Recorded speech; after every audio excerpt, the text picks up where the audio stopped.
Good afternoon મિત્રો, MD academy 2 October 2024ના current અફેરમાં તમારું હાર્દિક સ્વાગત છે મિત્રો। તો વાત કરવામાં આવે પહેલા ક્વેશ્ચનની, તો કે હાલમાં ઉદયન સ્ટારલિંક કયા રાજ્યના DYCM બન્યા છે?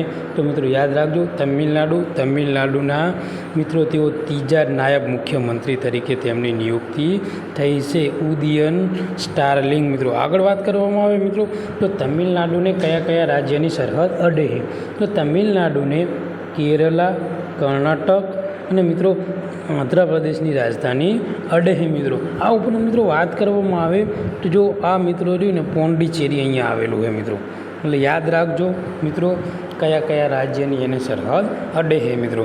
આગળ વાત કરવામાં આવે મિત્રો, તો કે જે મિત્રો તમિલનાડુ રાજ્ય છે મિત્રો એ પહેલાં મદ્રાસ રાજ્ય તરીકે ઓળખાતું હતું અને તમિલનાડુની રચના મિત્રો 1 નવેમ્બર 1956ના રોજ થઈ હતી અને તેની રાજધાની છે મિત્રો ચેન્નાઈ અને તેના ગવર્નર છે RN રવિ અને તેના મુખ્યપ્રધાન એટલે કે મુખ્યમંત્રી મિત્રો છે MK સ્ટારલિંગ અને હાલમાં વર્તમાનમાં જે નાયબ મુખ્યમંત્રી છે મિત્રો તે ઉદયન સ્ટારલિંગ DMK પક્ષના મિત્રો તેમની નિયુક્તિ હાલમાં થઈ છે અને તમિલનાડુમાં મિત્રો ટોટલ 234 બેઠકો છે વિધાનસભાની।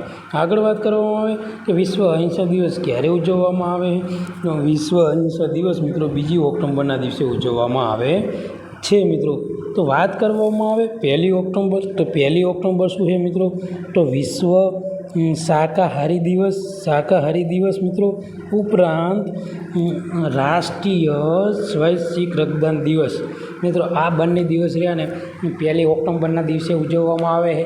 5 ઓક્ટોબરની વાત કરવામાં આવે તો મિત્રો વિશ્વ શિક્ષક દિવસ અને 30 જાન્યુઆરી એટલે શહીદ દિવસ મિત્રો। આપણા જે મહાત્મા ગાંધી છે મિત્રો એમની હત્યા જે દિલ્હીનું બિરલા ભવન છે ત્યાં નથુરામ ગોડસે કરી હતી મિત્રો, એની અનુસંધાનમાં 30 જાન્યુઆરી શહીદ દિવસ તરીકે ઉજવવામાં આવે છે।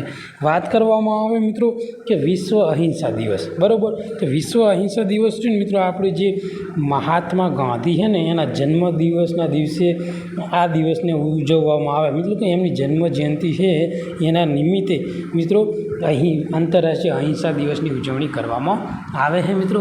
આગળ વાત કરવામાં આવે તો મિત્રો જે 15 જાન્યુઆરી 2007ના રોજ જે સંયુક્ત રાષ્ટ્રની મહાસભા છે ને એમાં સામાન્ય સભામાં મિત્રો 2 ઓક્ટોબરને અહિંસાના આંતરરાષ્ટ્રીય દિવસ તરીકે મિત્રો સ્થાપિત કરવા માટે મતદાન થયું હતું અને ત્યાર પછી આંતરરાષ્ટ્રીય અહિંસા દિવસની ઉજવણી કરવામાં આવે છે મિત્રો। વાત કરવામાં આવે મિત્રો તો કે આનો હેતુ શું? તો કે 2 ઓક્ટોબરની ઉજવણી યોગ્ય રીતે ઉજવવા અને શિક્ષણ તથા જન જાગૃતિ સહિત અહિંસાનો સંદેશ પ્રેરિત કરવા માટે, એટલે કે અહિંસાનો સંદેશ જે છે આપણા જે મહાત્મા ગાંધી છે મિત્રો એમને જે અહિંસા માટે જે કદમો લીધા છે એટલે લોકો સુધી અહિંસાનો સંદેશ પ્રેરિત કરી શકે અને લોકોમાં જાગૃતિ આવે એ હેતુથી મિત્રો આ દિવસની ઉજવણી કરવામાં આવે છે મિત્રો। આગળ વાત કરવામાં આવે તો કે હાલમાં જ નાટો વર્ષ 2025માં ઉત્તરીય ભૂમિકા કમાન સ્થાપિત કરશે। તો મિત્રો ક્યાં સ્થાપિત કરશે? તો મિત્રો યાદ રાખજો કે આ જે ઉત્તરીય કમાન છે મિત્રો, ઉત્તરીય ભૂમિકા કમાન મિત્રો એ ફિનલેન્ડમાં સ્થાપિત કરવાના છે મિત્રો। નાટો રહ્યું ને મિત્રો વાત કરવામાં આવે આ નાટો રહ્યું ને એની સંગઠન છે મિત્રો, બરાબર, તો આ નાટો રહ્યું ને મિત્રો અને આ રહ્યું ને ફિનલેન્ડમાં અભિયાન સ્થાપવાનું હોય ઉત્તરીય કમાન, કારણ કે મિત્રો અહીંયા જો સ્થાપે તો અહીંથી રશિયા છે, તો રશિયા મિત્રો સૌથી મજબૂત દેશ છે બધી રીતે સિક્યોરિટીમાં, બરાબર, એટલે મિત્રો અહીંથી સ્થાપે તો કાલ ઉઠીને કોઈ રશિયા કોઈ બી જે નાટોના સભ્ય દેશ છે ને મિત્રો એની પર કોઈ બી અટેક કરે ને તો મિત્રો અહીંથી ફિનલેન્ડમાંથી આસાનીથી રશિયાને પાછું પાડી શકાય એ હેતુથી મિત્રો જે આ ઉત્તરીય કમાન મિત્રો અહીંયા સ્થાપવાની છે। વાત કરવામાં આવે ફિનલેન્ડ, તો ફિનલેન્ડને મિત્રો એક તો સ્વીડન, નોર્વે, રશિયા મિત્રો આટલા દેશની સરહદ અડે છે મિત્રો. અને મિત્રો વાત કરવામાં આવે ફિનલેન્ડની રાજધાની છે હેલસિંકી મિત્રો, અને તેના વડાપ્રધાન છે પીટરી ઓર્પટો મિત્રો, અને તેની ભાષા છે ફિનિશ મિત્રો, અને સ્વીડન બરાબર મિત્રો બંને ભાષા બોલાય છે મિત્રો. આગળ વાત કરવામાં આવે મિત્રો તો નાટો શું છે મિત્રો? તો એક ઉત્તર એટલાન્ટિક સંધિનું એક સંગઠન છે જેને આપણે નાટો તરીકે ઓળખીએ છીએ મિત્રો. આ ઉપરાંત તેને નોર્થ એટલાન્ટિક ઓશિયન તરીકે પણ ઓળખીએ છીએ મિત્રો. તેમાં ટોટલ મિત્રો 32 દેશોનું આ સભ્યગૃહ છે મિત્રો નાટો બરાબર. એમાં 30 છે યુરોપિયન યુનિયન અને 2 નોર્થ અમેરિકન, એમ કરીને મિત્રો બીજા વિશ્વયુદ્ધ પછી મિત્રો આ રીતે નાટોની સ્થાપના થઈ હતી. આગળ વાત કરવામાં આવે મિત્રો કે નાટોની સ્થાપના મિત્રો રચના ક્યારે થઈ હતી? તો કે 4 એપ્રિલ 1949ના રોજ 75 વર્ષ પહેલાં. એનું મુખ્યાલય છે મિત્રો બેલ્જિયમમાં મિત્રો બ્રસેલ્સ ખાતે છે મિત્રો. ટોટલ 32 દેશો આમાં છે મિત્રો, અને ભાષા મિત્રો સત્તાવાર તરીકે અંગ્રેજી અને ફ્રેન્ચ છે મિત્રો. અને એના અત્યારે હાલ સચિવ છે માર્ક રૂટ્ટે. તો મિત્રો ખાસ યાદ રાખજો. આગળ વાત કરવામાં આવે તો હાલમાં કોણ AFMCની પહેલી મહિલા મહાનિદેશ તરીકે મિત્રો નિયુક્તિ થઈ છે? તો આરતી સરીનની નિયુક્તિ થઈ છે મિત્રો. આગળ વાત કરવામાં આવે તો મિત્રો આરતી સરીને એમ્સ ફોર્સિસ મેડિકલ સર્વિસના પ્રથમ મહિલા ડાયરેક્ટર તરીકે એમની નિયુક્તિ થઈ છે મિત્રો. આગળ વાત કરવામાં આવે તો કે હાલમાં સૌથી ઝડપી ઇન્ટરનેશનલ 27,000 રન પૂરા કરનાર ખેલાડી કોણ છે?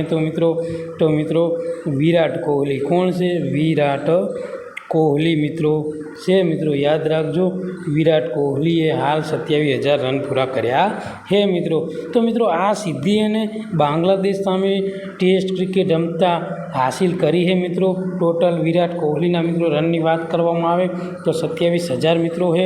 તો એમાં ટેસ્ટમાં 8,870, ODIમાં 13,906 અને T20માં 4188 રન છે મિત્રો. સૌથી વધુ રન છે સચિન તેંડુલકરના, એ પછી કુમાર સંગકારા અને પછી વિરાટ કોહલીનો સમાવેશ થાય છે. આગળ વાત કરવામાં આવે તો કે હાલમાં લોકસભાના અધ્યક્ષ ઓમ બિરલાએ હર ઘર દુર્ગા અભિયાનની શરૂઆત ક્યાં કરી છે? તો મિત્રો શરૂઆત કરી છે મહારાષ્ટ્રમાં. મહારાષ્ટ્રના CM મિત્રો કોણ છે? એકનાથ શિંદે. તેના ગવર્નર છે CP રાધાકૃષ્ણ, અને તેની રાજધાની છે મુંબઈ. આગળ વાત કરવામાં આવે તો તાજેતરમાં છેલ્લો કોલ પાવર પ્લાન્ટ બંધ કરનાર પ્રથમ G7 દેશ કયો છે મિત્રો? તો યાદ રાખજો મિત્રો બ્રિટન છે. બ્રિટને જે કોલસા આધારિત પાવર પ્લાન્ટ છે ને મિત્રો એ બંધ કર્યો છે. કોલસામાંથી વીજળી બનાવવાનો પાવર પ્લાન્ટ બ્રિટને હાલ બંધ કર્યો છે મિત્રો. આગળ વાત કરવામાં આવે તો મિત્રો તો આ જે પાવર પ્લાન્ટ છે ને મિત્રો એ બ્રિટને બંધ કર્યો છે. અને સૌ પ્રથમ મિત્રો જે કોલસા આધારિત વીજળી ઉત્પન્ન કરવાનો પ્લાન્ટ છે ને મિત્રો એ બ્રિટન એટલે કે બ્રિટનના લંડનમાં મિત્રો સ્થાપવાનો હતો. એટલે સૌ પ્રથમ કોલસા આધારિત પ્લાન્ટની વાત આવે તો બી લંડન, અને બંધ કરવામાં આવે તો બી મિત્રો બ્રિટન. એટલે બંનેમાં બ્રિટન જ આવશે. એમને બ્રિટને કોલસામાંથી વીજળી ઉત્પન્ન કરવા માટે 142 વર્ષ જૂની સિસ્ટમ બંધ કરી છે મિત્રો. યાદ રાખજો, મોસ્ટ ટાઈમ્પી ક્વેશ્ચન છે. આગળ વાત કરવામાં આવે મિત્રો તો કે G7માં કુલ કેટલા દેશો છે? તો કેનેડા છે, ફ્રાન્સ છે, જર્મની છે, ઇટલી, જાપાન, UK અને યુનાઇટેડ સ્ટેટ મિત્રો. આટલા G7માં છે મિત્રો. અને એક આંતર સરકારી રાજકીય અને આર્થિક મંચ છે મિત્રો. આમાં યુરોપિયન યુનિયન એ નોન એન્યુમેરેટેડ મેમ્બર તરીકે મિત્રો છે. આગળ વાત કરવામાં આવે તો મિત્રો G7ની લાસ્ટમાં બેઠક ઇટલીમાં યોજાણી હતી. અને મિત્રો G7ની રચના ક્યારે થઈ હતી? તો કે 25 માર્ચ 1973ના રોજ 51 વર્ષ પહેલાં વોશિંગ્ટન DCમાં કરવામાં આવી હતી મિત્રો. આગળ વાત કરવામાં આવે તો મિત્રો અહીંયા આજનું આપણું કરંટ અફેરનો લેક્ચર પૂરો કરીએ છીએ વિડીયો. આ વિડીયો જો તમને ગમ્યો હોય તો લાઈક કરો, સબસ્ક્રાઈબ કરો અને તમારા બીજા મિત્રોને શેર કરો, જેથી કરી આ કરંટ અફેરનો લાભ એ લોકો લઈ શકે. Thank you.